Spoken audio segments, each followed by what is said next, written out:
I'm alive. I shouldn't be. He should not be alive. This is unfucking believable. From the heart of trucker America, my boy Reed Coverdale, host of The Naturalist Capitalist. This is what government does. It sucks.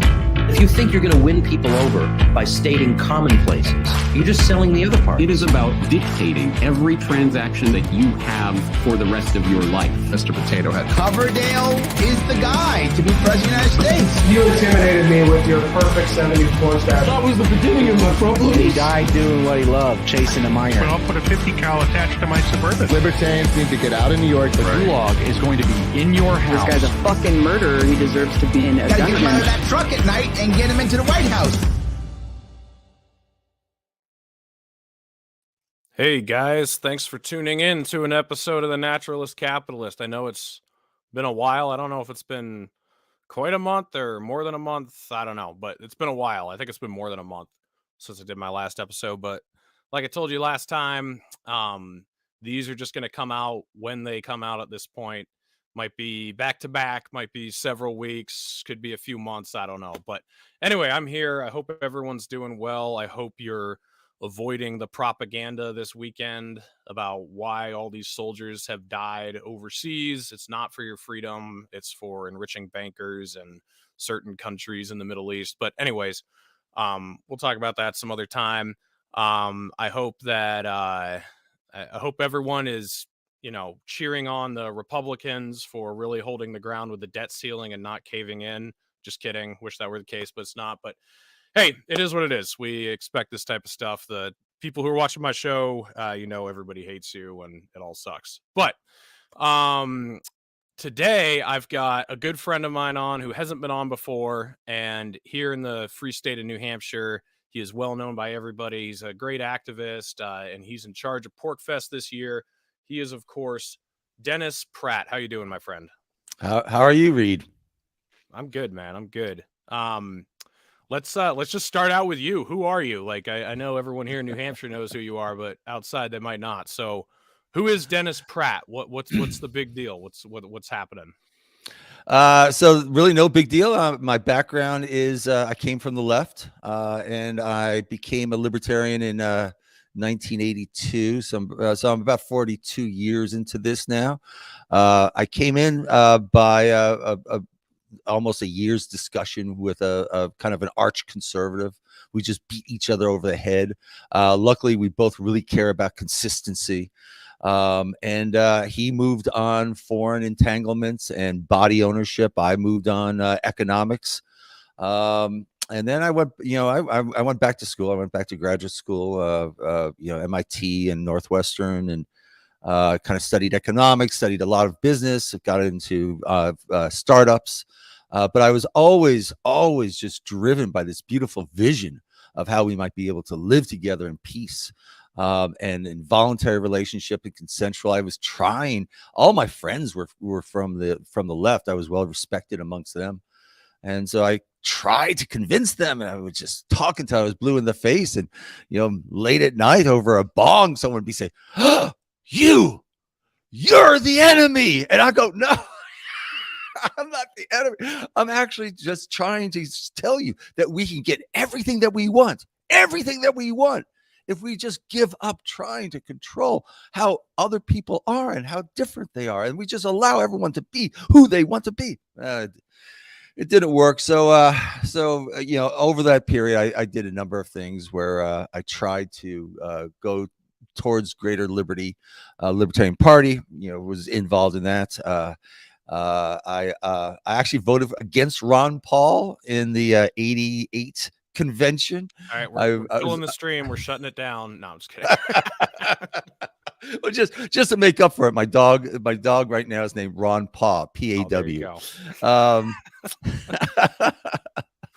But I was actually part of the Feather Caucus, which was around Russell Means, who was this giant Indian activist. He had been part of Wounded Knee, and his message which was a message I think that actually you echo, Reed, is that you do not want the government trying to take care of you, because look at how the government has taken care of the Indian indigenous population. They've actually destroyed them. And that's actually the reason I love your voice, is that you speak to people whom I don't speak to, right? I'm a kind of this this nerdy intellectual type of guy, and I speak from theory and principle and that type of thing. And so much of what we are about, what the liberty movement is about freeing the little guy from the chains that are put on by the elite, by the connected.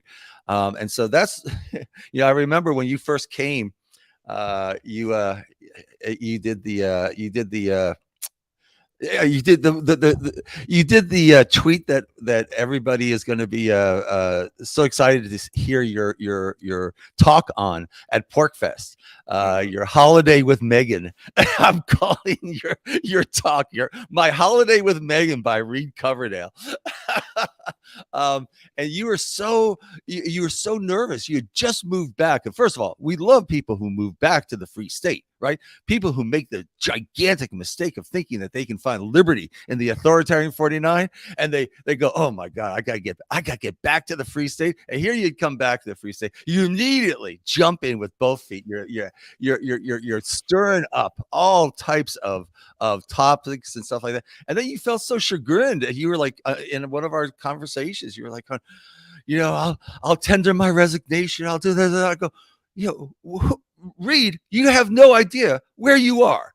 You are in the free state. You are doing God's work. This is exactly what you should be doing. I was like slapping you back and forth. No, this is what we want you to do, Reed. Yeah.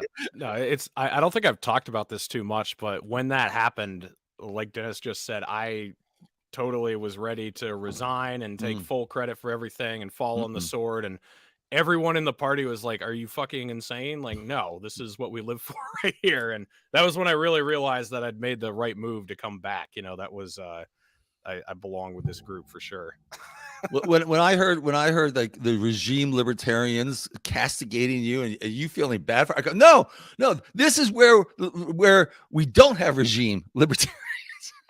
This is where we bring the real base libertarians, the people who, they don't want to go out there and just be forever in chains. They want to actually build liberty for real. And we need a strong anti-war message, but we also need a strong blue collar worker message. Anyway, I went through I don't know, about a decade of despair, thinking that liberty wasn't possible. And I tried backdoor ways. I started a parents' rights group trying to wrest their children away from the government schools. It's called Parents Decide. Our motto was our money, our child, our decision. I think it was all my child. My money, my child, my decision. And we started up alternative schools. We were fighting for homeschooling. And this was by the time I had reached Massachusetts. And then I kind of despaired on that because I was targeting people who were already in the government schools. And once they have their kid in the government schools, all the parents' social circles are all around the school. And so they would actually come crying, literally crying about how the school was destroying their child, but they don't want to leave the school. And and it's just like, man, bite the damn bullet. Your child is in jeopardy here, and you know it in your gut. So anyway, so I, if I had started it again, I probably would have targeted people before they got their kid into the schools. That was really our segment. We were going after the wrong segment. We were going after the people in who I actually already in there. And so what I did was I followed Mary Ruart at Porc Fest, one of the Porc Fests, and she made a call. She said, "Look, there's this group that's around personal growth, and they share a lot of our values." And she basically went and listed their values. Now, I was actually in personal growth. My undergraduate is psychology, but I was primarily interested in positive psychology. How do people actually affect their lives? And you get people from the same environment, the kind of the same cultural background, and because of the choices that they make, Some people thrive and some people are destroyed. And how do you, can you correct that? Can you, are there things that you can do to fix that and create a better life for you? So I was actually already into that. I created the largest in-person personal growth group in Massachusetts. We were doing 250 events a year, 250 events. So I went from 0 to 4,500 members. We're doing 250 events a year. But I saw this as a backdoor way into libertarianism. Because if you think about libertarianism, right, it is an acknowledgement that each of us are unique and that each of us are on our own journeys. And this is so similar to the personal growth. Well, Trump got elected, and all of a sudden, all these meetings were basically Democratic recruiting parties about how we hate those people, I hate them, and we're gonna get them. I go, whoa, what happened to all the love and acceptance? It was gone. So I went and started writing on Quora. And I hadn't really written that much about ethics, but that's what I'm interested in. And I had to learn how to do it. But I quickly rose. At one point, we were much later, I became the #1 writer on libertarian topics on Quora. At one point, we had the #1, #2, #3, and #5 ranked writers on libertarianism in New Hampshire. But eventually what I did was I moved to New Hampshire. I finally got understood that conversion is just too damn hard. I was doing a pretty good job of converting, but these were like these really intellectual people who were open and curious already by nature. They were not. Also need to include your resume of locations you were living in, because you told me, and it was basically the worst of the worst. Aside from Boulder, Colorado, doesn't sound bad, but tell us like where you were located trying to convert people. Yeah, well, I was born and raised in New York City, and then moved to New Jersey. I went undergraduate and graduate in Chicago, and Chicago's interesting because Chicago, the corruption and we are just stealing from you and giving to our gang, and you should belong to our gang. That's just out in the open. With Mayor Daley, when I was there with Mayor Daley, it was incredible. It's just that's what we do. It's a corrupt system, and so you would think that people would say, hey, this is a bad thing to do. And no, they're like kind of go, no, I need to get in on the in group, or we need to get those bastards out so we can be the in group and smack them. But also Boulder, Colorado. I went to graduates in Massachusetts, and we stayed there for about 40 years. So Massachusetts, and then you moved to New Hampshire. I moved to New Hampshire about 4.5 years ago. I was just so excited because I had tried supplication, I had tried conversion, I had gone through despondency, I had done some like kind of the independent stuff that one does to try to insulate oneself from the devastation of the state. And it was all just, it just seemed so useless. And I had been going to Porc Fest and to other events since 2011 and really enjoyed it. I never thought my wife would go, but she had actually become kind of this rabid libertarian from my writings on Quora. So she was like, "Well, we're going to be retiring soon. Would we like to go to New Hampshire?" I was like, "Yes, we're going." And so we came up here. We were looking for some places to stay, and we were going, well, we want, we have all these like requirements and stuff like that. And I show people kind of where we ended up. This place showed up. My wife is like this great creator, and so like within a couple months we found this like fantastic place, and we had planned on just making a slow transition up here for over a number of years. And as soon as we got this place, that was it. I was like, I'm not leaving. No, I'm not leaving. And I went around and learned all about all the different groups. I tried joining a bunch of groups. I didn't really fit in, but luckily in New Hampshire, we have so many different liberty groups with different liberty angles and different liberty priorities. And accepting of different liberty people. Eventually, my third group that I tried was the Porcfest group, and they were looking for somebody to kind of run with a large part of Porcfest. And my area of research is design of new products in emerging industries. So, you give me a marketing problem, I can solve it. So I went after that with some abandon, and we had just really gigantic success since then.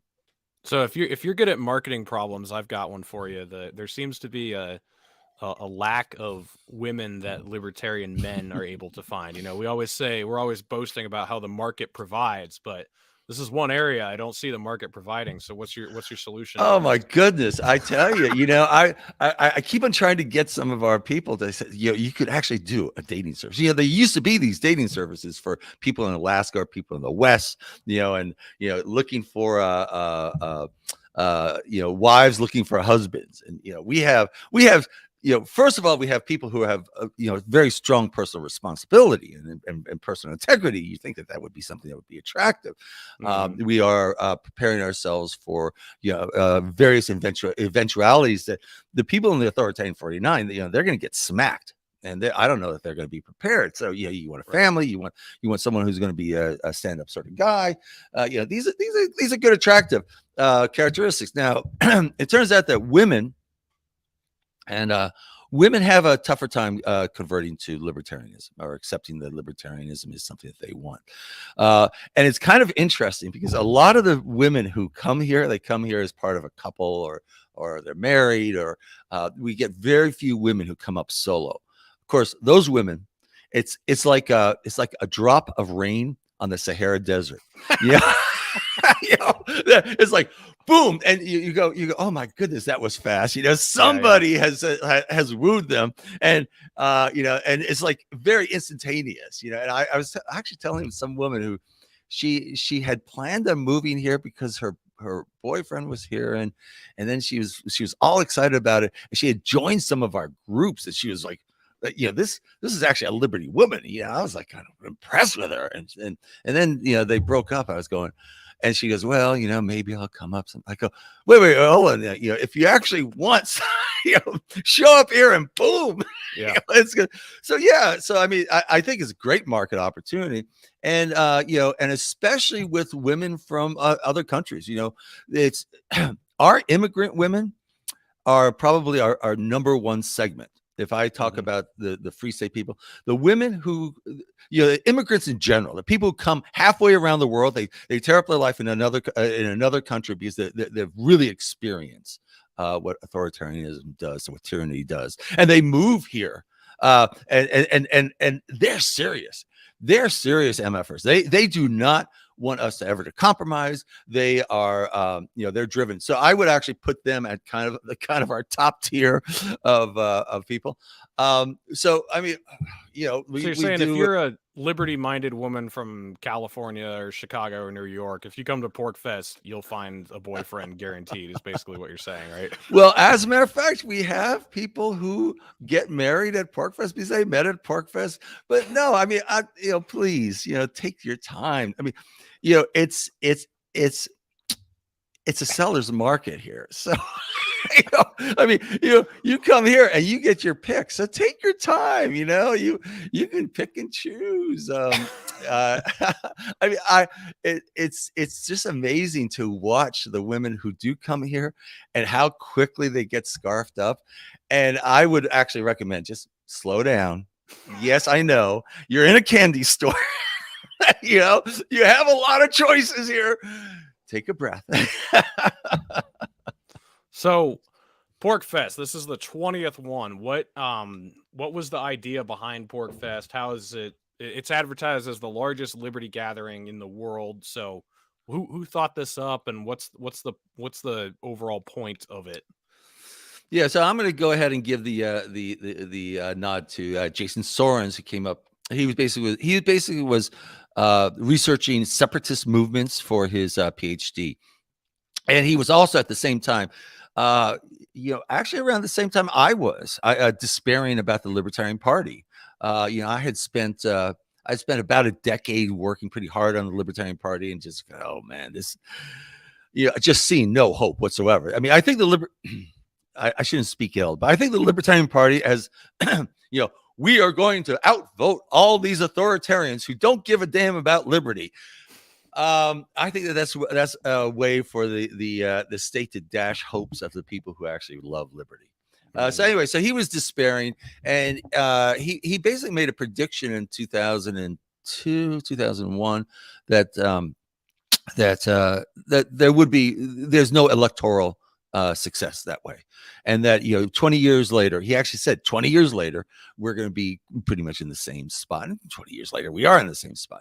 But he said, look, this isn't the way of doing this. We have this low incidence movement. Right. So libertarianism crops up very randomly within the larger population. The person who becomes libertarian is surrounded by authoritarians. Of course, he thinks, oh, this is so easy. I see it. I can just let everyone see it. So he goes around, tries to convert people. He fails time and time again. He becomes the pariah of the Thanksgiving dinners. And at some point he kind of despairs, and there's some sort of letdown, and people will react in different ways. And so he said, but what if we actually just did things like the Mormons did, or the Jews did with Israel, the Mormons did with Utah, or the Chinese do with Chinatown, or we just gather these people together. Now, the task that we have is actually harder, because if you think of Mormonism actually erupts in family units or even communities. Judaism is more of a community event. Even when they were being slaughtered by the pre-Marxist Tsarist Russians, they would be a whole village, right? And so when they actually move, they move en masse with their relationships and their families and stuff like that. Libertarianism isn't like that. Libertarianism arises, and oftentimes you're the only person in your family that sees it. Right. And your family is like going, Dennis, shut the hell up.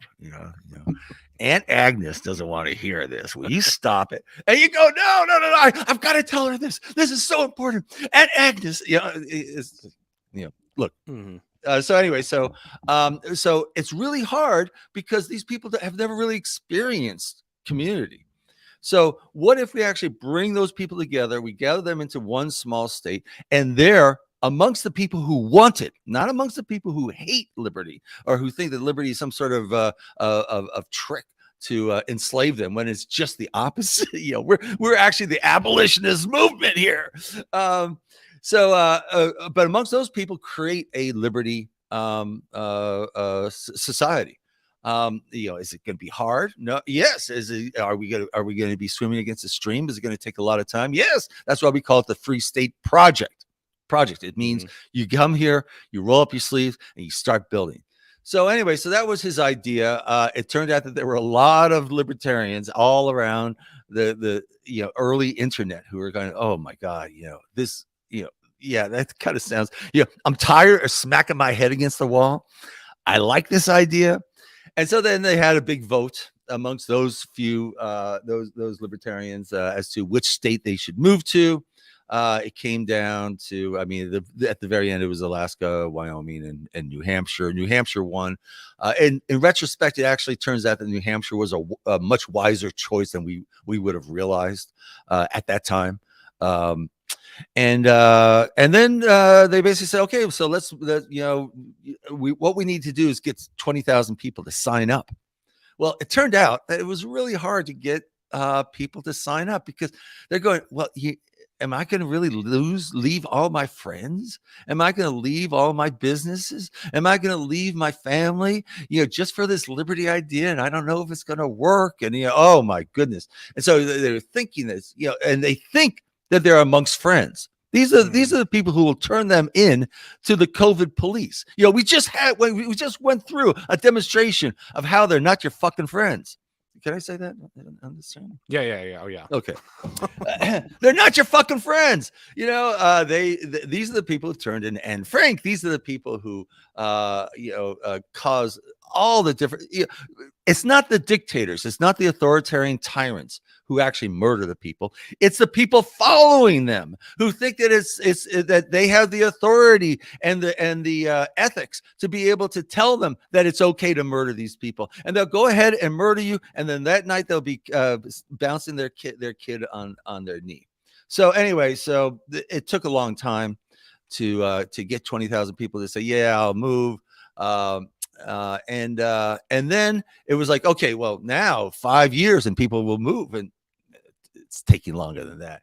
But we have, depending on how you count, I mean, we've had, well over 12,000 people move.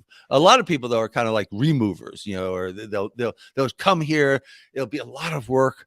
Oh, and it is work. I mean, that's what we're doing, depending on what area that you're interested in, whether it's agorism or cryptocurrency or metals or marijuana policy, or it's every single area is a big amount of work. But what's fantastic is you actually have an army of libertarians working not just with you on that one, but also with all the other ones. So you're advancing as this wave in a decentralized fashion. People often think of the Free State Project as being this entity. It's just 5 guys on a board with 2 workers that are sitting around campfires, cracking shitty jokes, drinking beer. Well, no, because then all they're doing is saying, look, if you love liberty, come here, and whatever liberty it is that you want to enact, do that. And what actually crops up out of that is unknowable. You don't know. So, one of the first things I did when I got here was I was like, okay, who's doing what? And I thought that would be, I could kind of do a top down. I very quickly realized that it's hundreds of groups, and I have to actually find out what those groups are. And that's actually how I made my my Porcfest bona fides, because they didn't hire me. I'm a volunteer, but they selected me to do kind of this important job. And I was like, I'm gonna go, okay, I'm really curious. I went around talking to all these different groups. I said, hey, you want to share about that at Porcfest? And I mean, it's normally herding cats, but you talk about your passion area. You say, hey, I'll give you the opportunity to talk about your passion area, to recruit more people to come here, to help you, to tell the people who are already here how awesome your area is and why they ought to be focusing on your area rather than other people's area. So they'll do that. They're more than happy to come out and do that. What did Porcfest just start as like this festival, and then more and more speakers started coming, or has it kind of held the same? Has it been sort of the same itinerary every time, or has it evolved into something different over 20 years? Yeah, so Porcfest 0, I call it, because I'm a total nerd and we can't start counting by 0, was something called Escape to New Hampshire. And what it was an invitation to the people who were voting on which state to move to come to the White Mountains, which are absolutely gorgeous, especially in the beginning of summer. I've done the 48 4,000 footers, but when I was in high school, I did them for my senior project, and I grew up in the mountains. My dad would always take me and my brothers backpacking, and it's amazing. Like the mountains up there are they're kind of a monadnock. I know we have Mount Monadnock here in New Hampshire, but monadnock is a word that means a feature, a geological feature that doesn't really fit in with its surroundings. And the White Mountains, the above the tree line alpine zone with just rocks, and you can see 360 degrees. It's absolutely beautiful. So that alone is worth going and checking out. Just had to interject there. But. Well, the Appalachian Trail, a lot of the people who walk the Appalachian Trail, they consider the New Hampshire segment to be the toughest segment. It's also the most beautiful. So, it's absolutely gorgeous. So anyway, so the idea was get the voters up here. They can see kind of how beautiful this land is and make the pitch there. It worked, right? So it worked. So the next year, that was Porcfest 1, because they had chosen New Hampshire, and it was a celebration of having selected New Hampshire. And so it goes through different iterations. This is an iteration just because I'm in charge that is gearing it more to, kind of radical libertarians, people who are very interested in liberty. I totally tilted towards people who would actually consider moving it. In the past, for example, we've had producers, because it's just easier, who advertise through Reason or Cato, and they get the big speakers and the institutions and stuff like that. But the trouble is that those people are generally not our target segment. Right? If you think that the big debate is between 28% and 32% marginal tax rate, you're not going to move.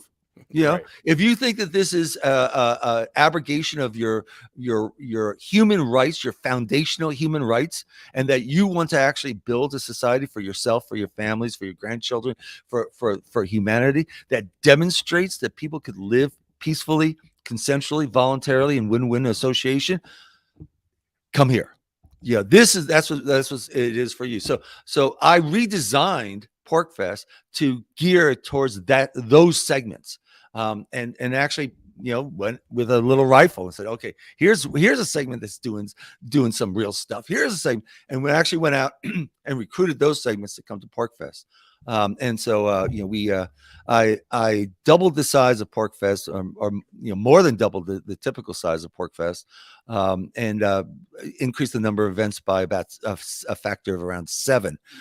So this year we'll have about 1,000 events.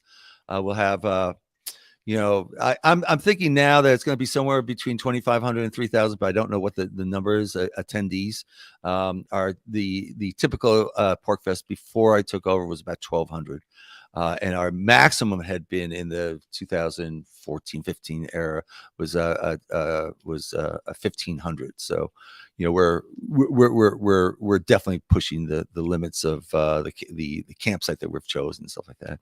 But we'll have 1,000 events, and we have what I call 100 hubs of activity. That's porcupines and other liberty people actually creating centers throughout the campground where you can go and talk to them about whatever it is that they're creating, the liberty that they're creating for real.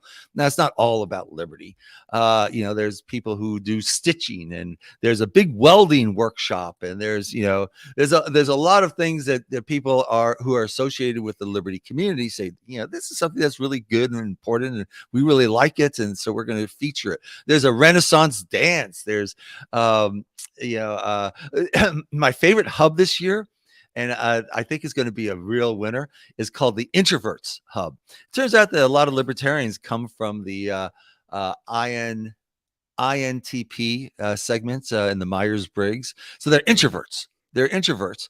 And so you have this gigantic festival, and it's so many things. So the Introvert Hub is where you can actually just go and just calmly and slow down, and we have places like that. We have a lot of lounges, and the Spiritual Village has a lot of masseuses, but they'll have a masseuse up in the Introvert Hub, and they're going to have they have an ice cream antisocial at the Introvert Hub, and they also have come up and play solitaire. So solitaire games. I just, when I saw that, being somebody who really likes segmentation and trying to figure out what segments are not being served, and and designing around that, as soon as I heard that, I was going, damn, good idea, good going, Karen. But there's all these different segments, like I said, the Free State movement here is hundreds of different groups, but we have a subset of those. Some of them I tried damn hard. I said, hey, you got to come out to Porc Fest and show them, tell them what you're doing. This is fantastic. You create a hub and you do events, and oh no, we're going over here and we have to do this. And I go, really? Come on. This is, but anyway, I do a lot of cajoling. So this year we've got some big outside speakers, I would call them. Like, we always have like people like Scott Horton or Dave Smith or libertarian speakers, but this year we've got some really high profile non-libertarian speakers coming. Why don't you tell us who some of them are? Yeah, so out of the 1,000, I would say 4 or 5 of them, which is That means 99.5% of the events are not these, and yet this is the these are the ones that certainly external audiences want to talk about, which I think is it's funny because the people think of Porcfest as being like this large convention in the mountains. It is not. It's not a libertarian convention. If you've been to a libertarian convention and you extrapolate that to Porcfest, you're going to miss the mark. Porcfest is an experiential and autistic than a libertarian convention at Porcfest.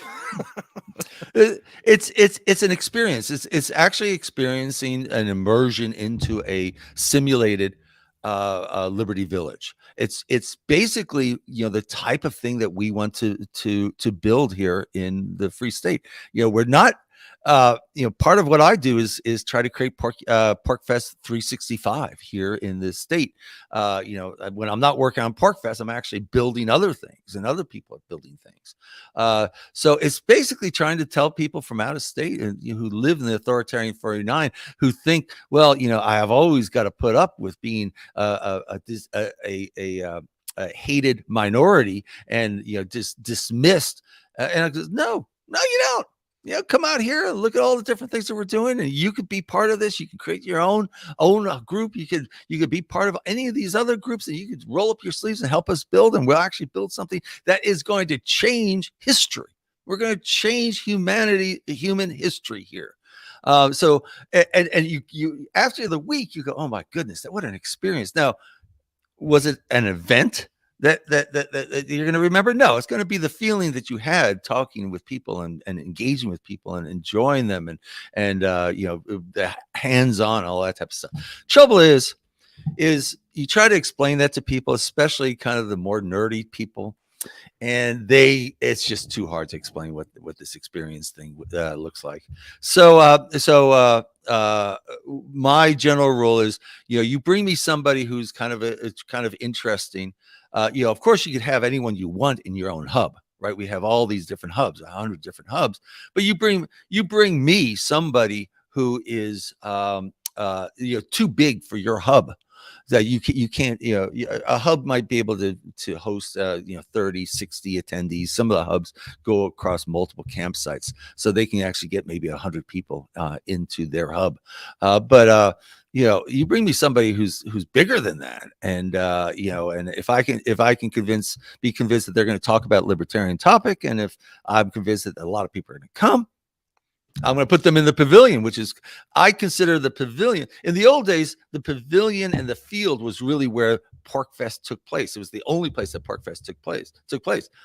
I didn't like that model, so I spread, because it doesn't reflect the Free State movement. The Free State movement isn't only about the Free State Project. It's just a few people. It's about all the things that we're doing.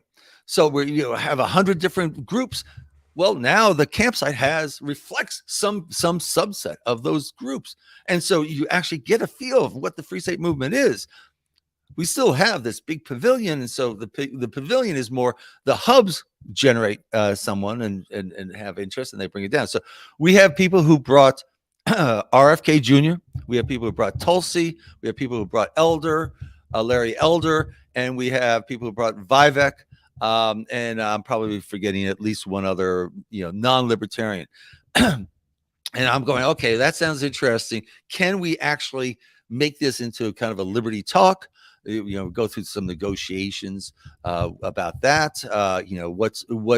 We're a separatist movement, so we don't want to hear about incrementing DC. That's not us. Go talk to somebody else about that. What we're interested in is what's the implication for New Hampshire? What's the implication for people who are really seeking freedom? So we go through those negotiations. We get a topic that seems halfway decent. Tulsi's talking about her transformation from being a hardcore Democrat into this basically politically homeless, and losing all of her friends and her allies and all this type of stuff, and what it was like for her emotionally. And so I'm going, damn, everyone in that audience can identify with that journey, because we've all been through it. right? RFK Jr. is talking about how cronyism always takes over government, over politics, and illustrating that through the COVID regime, through endless war, and through climate change. So, he's actually putting this all together about how cronyism, it's public choice theory. So Larry Elder wanted to come and talk about minimum wage. We could talk about we could teach Larry Elder about minimum wage problems, but what we ended up on was instead, look, we're a separatist movement. Why should a separatist New Hampshire that actually starts out anew never ever include government welfare? What is it that we save, and what are the benefits to us? And he's actually excited because he always has to talk from the current system. He doesn't get a green field, blue sky attempt here, and we're giving him that. So he's going to be. So anyway, so we have people who are like that. But I can tell you, when you come here, it's not going to be the events that you go and see. It's the experiences that you're going to have at Porc Fest that's the reason why you go to Porc Fest. Only a subset of people will be seeing these people, and it's while they're speaking, there's going to be 10, 12 other events that are going on, and probably whatever you're doing within this gigantic campsite is going to be more important than any of those. So you might not even, I don't know, how many events do you go to, Reed, at Porc Fest? Oh, I probably went to 4 over 5 days when I was there last time. And actually, we got a comment here that this is Stephen Ruggs. I got to climb a mountain with Reed and Toad at the last Porc Fest. That's true. We climbed Mount Washington and almost killed Toad. But don't kill Toad. We're going to be doing that again this year. Derek Prue and I are going to be doing hikes on Monday and Wednesday, and those are first come, first serve. So if you want to go hiking in the White Mountains, if you want to do acid in the woods, if you want to sit around and smoke weed and talk foreign policy with Scott Horton, if you want to read the Bible with a bunch of Christian libertarians, if you want to show your AR-15 to some, what Dennis is saying is true. There's something for everybody. And you might even go there with the thought of, oh, I really want to hear Tulsi speak or whatever. And then that doesn't even end up being the thing that you come away with. You end up talking to someone in a tent about something that's really important to you and sitting around a campfire, cracking shitty jokes and drinking beer with some New Hampshire libertarians. And that can really send it home for you.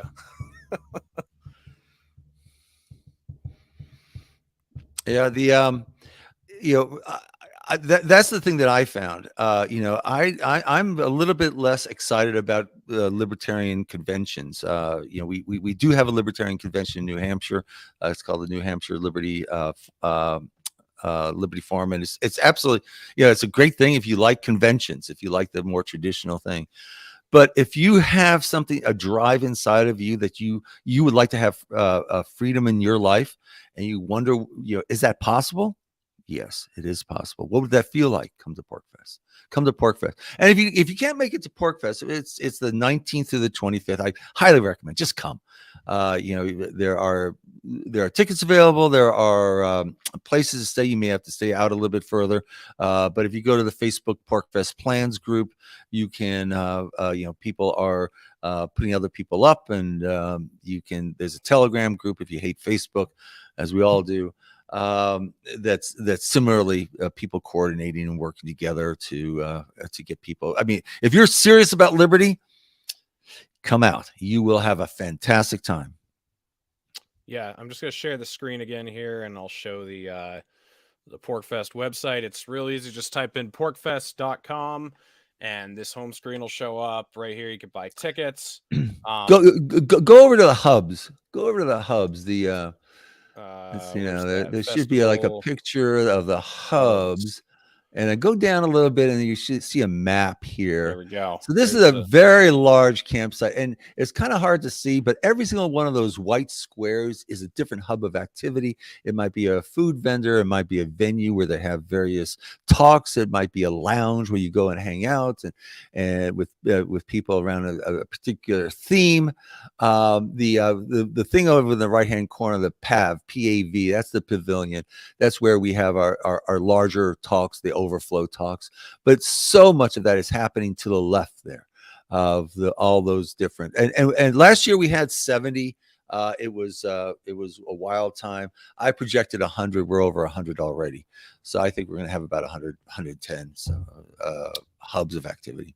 So this is also kind of separated in a family-friendly fashion, right? Like everything in the central hub you can bring kids to, and you won't have to worry about where if you're into the more degenerate stuff that's kind of tucked away in the back, right? Isn't that how this kind of works? Or yeah, well, generally the family stuff is up in the upper right-hand quadrant, around the playground. I mean, we actually have a pints program where the parents put together and the kids put together different activities, and it's a full week of activities for the kids and their parents, and the kids absolutely love it.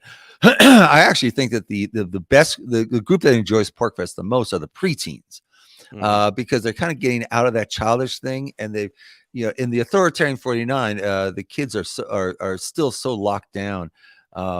The free range kid idea is not that much part of the authoritarian 49, but here's where the kids can actually range, and the preteens get together. They start organizing all these different businesses, because every single one of those hubs needs services, and the campsites need services, and so people, the kids are walking dogs and babysitting and taking garbage down, and some of these kids leave with hundreds of dollars in crypto and silver and gold and some a lot of Federal Reserve notes.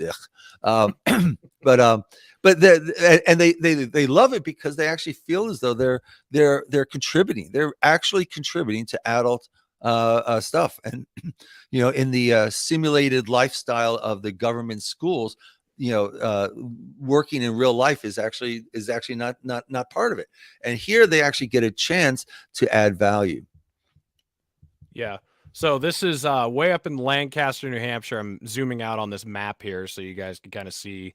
If you fly into Boston, it's about a 4-hour drive north, I'd say. It's 3 hours from Manchester. So it's way up there, but that gives it some nice insulation from the hustle and bustle of the city anywhere. It's really just up there. You're right on a clear day. You can see Mount Washington right there.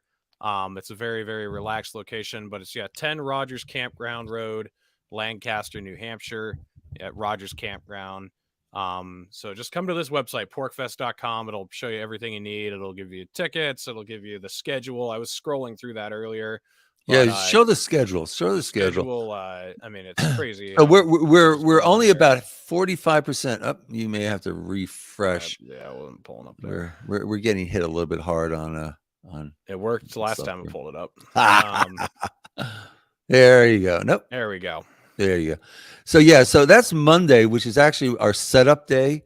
And just keep going, because by Tuesday's when we open up the field stuff. But by then, a lot of the hubs are up. The events have already started. So keep going. So that's Tuesday. So I just want to read some of these for giving people. So 7 a.m. there's a morning prayer walk, and then there 8 a.m. doggy meetup on the field, beekeeping 101. Joyful morning yoga, buying a home in New Hampshire, daily free pancakes. We got 420 friendly yoga. So you can either do a prayer walk or 420 friendly yoga, or both if that's your thing. There's beginners crochet.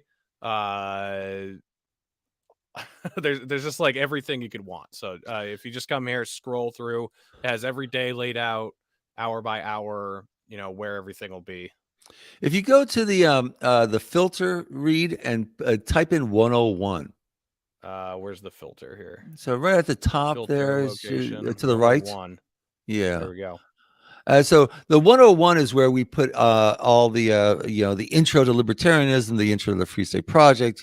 We have kind of a intro to economics, but it's a great program. So if you have a spouse or somebody that you want to drag along, and they go, "What the heck is going on?" You can go and introduce them to David Friedman or to Jack Lloyd or to Larkin Rose or to Keith Knights, and they'll explain things for you. So, and that goes on throughout the entire week. We have movies at night. We have parties and music. Again, it's the hubs that are putting these things on. And so it's quite eclectic.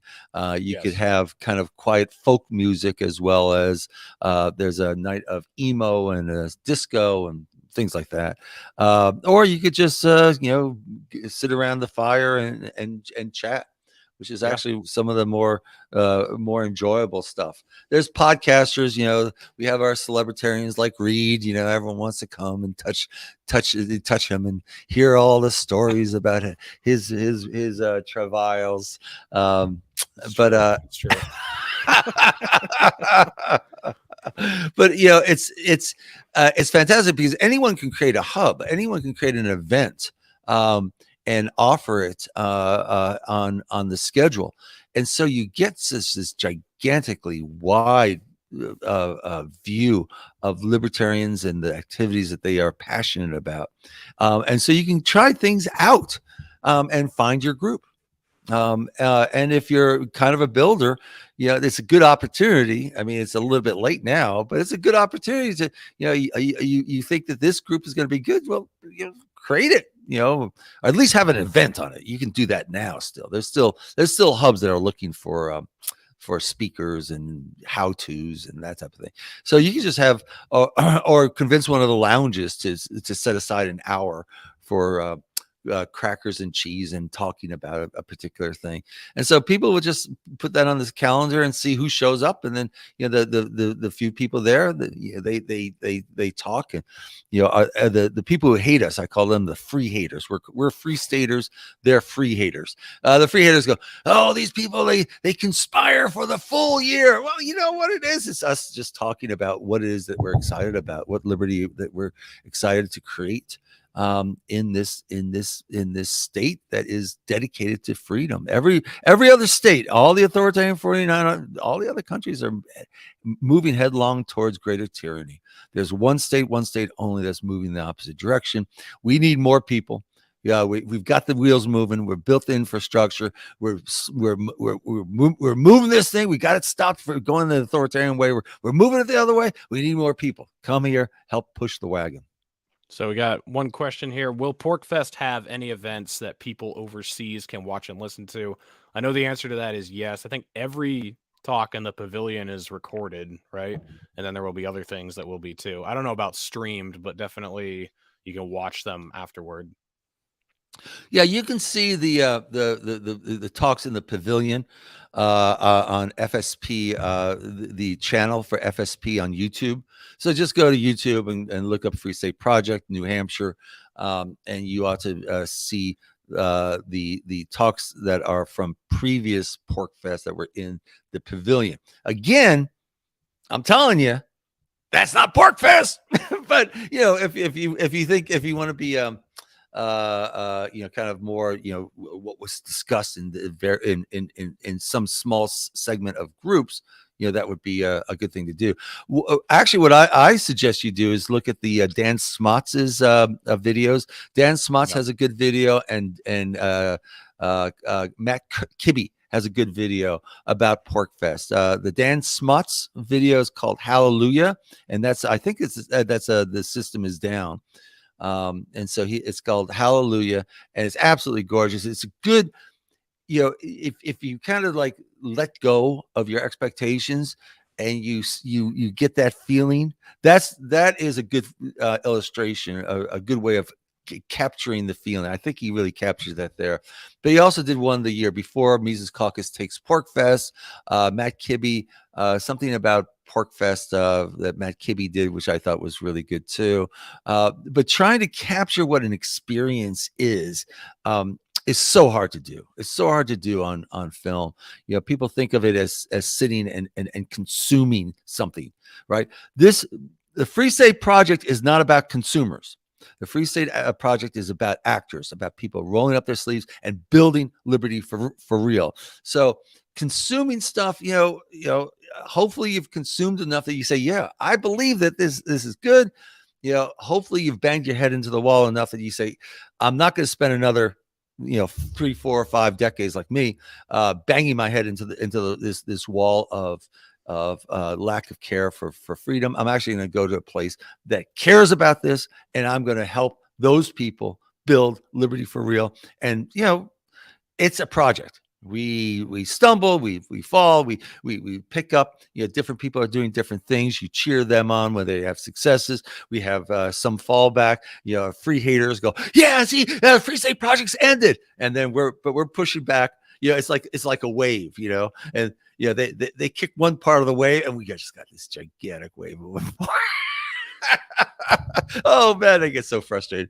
But that's what we're doing, and we need more people pushing different parts of that wave, and we don't really care what part you're pushing. This is my last year organizing Porc Fest. This is my 5th year working on Porc Fest, my 3rd year as lead. And I'm really looking forward to retiring and taking all this time that I put into Porc Fest and working in my areas which are somewhat neglected because they're at the areas that I really care about, liberty areas that I really care about. And so I'm going to work on those. Yeah. Well, thanks, Dennis. I'm going to close with the Hallelujah video. Oh, great. Play that so everyone can watch it. But and then we'll just end the show when the video ends. But is there anything else you want to add before we do that? I got your link to your Twitter, to porcfest.com, and the Free State Project in the description if people want to go check those out. But anything else that we haven't mentioned that you want to get out there? Well, yeah. Look, we're trying to build Porcfest 365, perhaps with a little bit less partying and letting loose, and perhaps with more, debates and discussions and legislation and building infrastructure and building community clubhouses and stuff like that. My recommendation is that if you can't make it to Porcfest, so come to Porcfest, come on. But if you can't make it to Porcfest, come out at some time. You can DM me. You can get me on Twitter. I'll give you a good deal at the Independence Inn. And then my suggestion is our regular calendar for the Free State. You go to the Free State calendar. We will have somewhere around 3 to 10 events every single day. So come out, stay at the Independence Inn, stay at other free, go to other Free State porcupine establishments, but do 2 events a day. Do 2 events a day for a week. Take a libertarian vacation in the Free State. And at the end of that week, you will have a fantastic idea about, is liberty in our lifetime possible? Is this something that you personally want to contribute your lifetime to? Or are you satisfied keeping the bit of tyranny in your mouth? Absolutely. All right. Well, thanks, Dennis. Guys, we're going to close out with this video that Dan Smots put together. I am featured in it. Dennis is too, and you could be this year. So let's take a watch, and thanks for coming on, Dennis.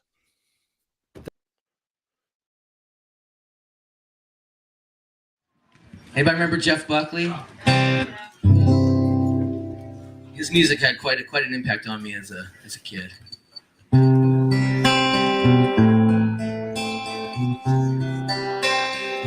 Of course, this is a Leonard Cohen song.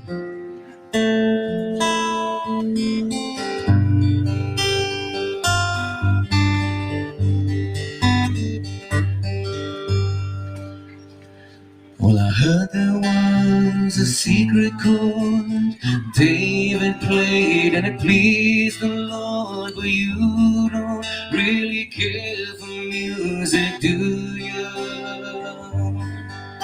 Well, it goes goes like this, the fourth, the fifth, the minor fall and the major lift, the baffled king composing hallelujah,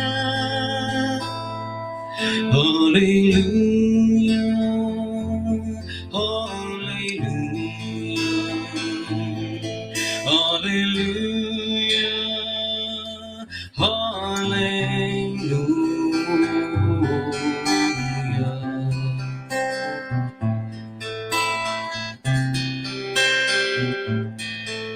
Your faith was strong, but you needed proof. You saw her bathing on the roof, the beauty and the moonlight all through you. When she tied you to a kitchen chair, she broke your throne, she cut your hair, and from your lips she drew the hallelujah. Hallelujah, hallelujah, hallelujah,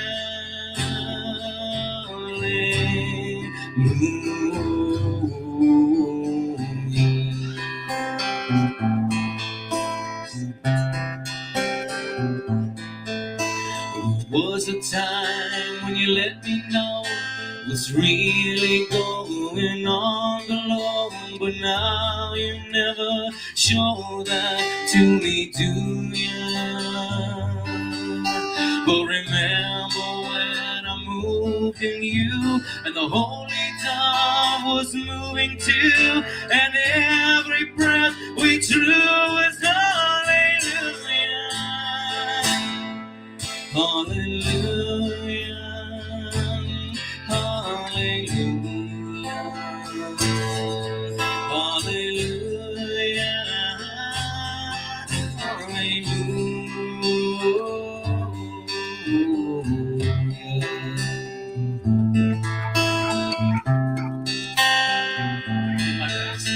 I did my best, it wasn't much.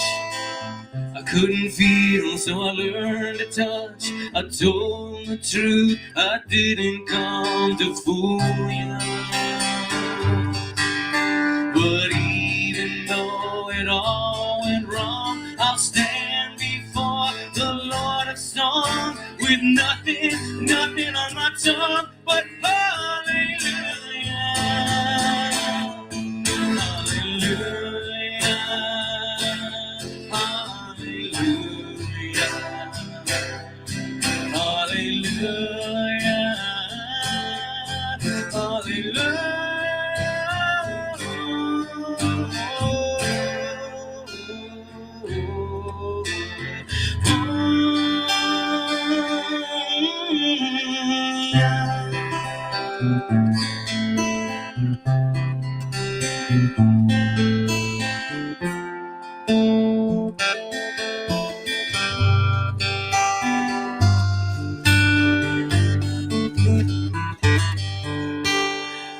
Well, I know that there is a God above, but all I ever learned from love was how to shoot somebody who outdrew you.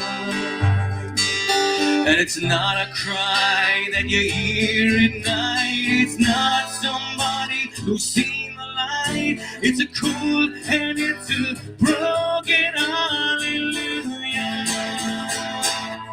hallelujah, hallelujah, hallelujah,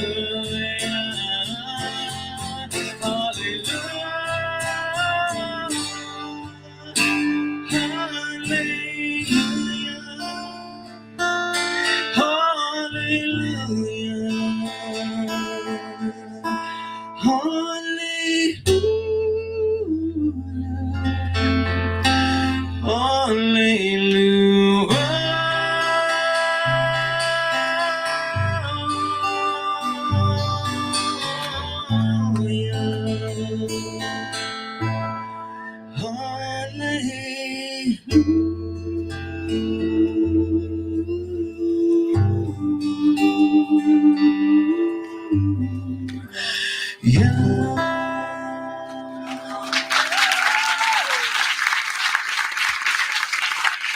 you.